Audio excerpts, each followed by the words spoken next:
تمہارے پروردگار نے فرشتوں سے کہا کہ میں مٹی سے انسان بنانے والا ہوں، جب میں اس کو درست کر لوں اور اس میں اپنی روح پھونک دوں تو اس کے آگے سجدے میں گر پڑنا۔ سو تمام فرشتوں نے سجدہ کیا مگر ابلیس کہ وہ اکڑ بیٹھا اور کافروں میں ہو گیا۔ اللہ نے فرمایا کہ اے ابلیس، جس شخص کو میں نے اپنے ہاتھوں سے بنایا اس کے آگے سجدہ کرنے سے تجھے کس چیز نے منع کیا؟ کیا تو غرور میں آ گیا یا اونچے درجے والوں میں تھا؟ بولا کہ میں اس سے بہتر ہوں کہ تو نے مجھ کو آگ سے پیدا کیا اور اسے مٹی سے بنایا۔ فرمایا بس یہاں سے نکل جا، تو مردود ہے اور تجھ پر قیامت کے دن تک میری لعنت پڑتی رہے گی۔ کہنے لگا کہ میرے پروردگار، اچھا تو مجھے اس روز تک کہ لوگ اٹھائے جائیں مہلت دے۔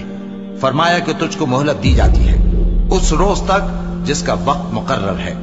کہنے لگا کہ مجھے تیری عزت کی قسم، میں ان سب کو بہکاتا رہوں گا سوائے ان کے جو تیرے چنے ہوئے بندے ہیں۔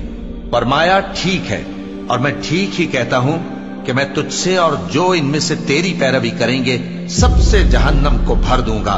اے پیغمبر، کہہ دو کہ میں تم سے اس کا صلہ نہیں مانگتا اور نہ میں بناوٹ کرنے والوں میں ہوں۔ یہ قرآن تو اہل عالم کے لیے نصیحت ہے اور تم کو اس کا حال کچھ وقت کے بعد معلوم ہو جائے گا۔ بھلا جب ہم مر گئے اور مٹی اور ہڈیاں ہو گئے تو کیا پھر اٹھائے جائیں گے؟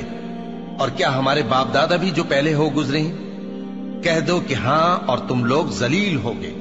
بس وہ تو ایک زور کی آواز ہوگی اور یہ اسی وقت دیکھنے لگیں گے اور کہیں گے ہائے کمبختی ہماری، یہی جزا کا دن ہے۔ کہا جائے گا کہ ہاں، وہی فیصلے کا دن جس کو تم جھوٹ سمجھتے تھے۔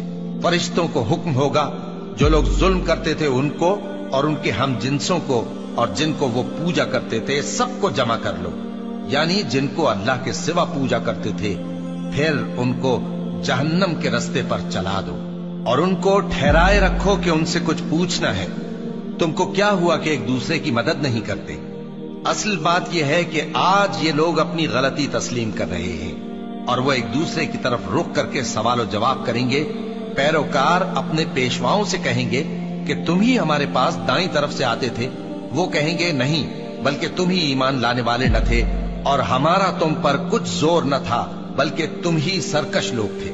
سو ہمارے بارے میں ہمارے پروردگار کی بات پوری ہو گئی کہ اب ہم عذاب کے مزے چکھیں گے۔ سو ہم نے تم کو بھی گمراہ کیا کہ ہم خود بھی تو گمراہ تھے، پس وہ اس روز عذاب میں ایک دوسرے کے شریک ہوں گے۔ ہم گناہگاروں کے ساتھ ایسا ہی کیا کرتے ہیں۔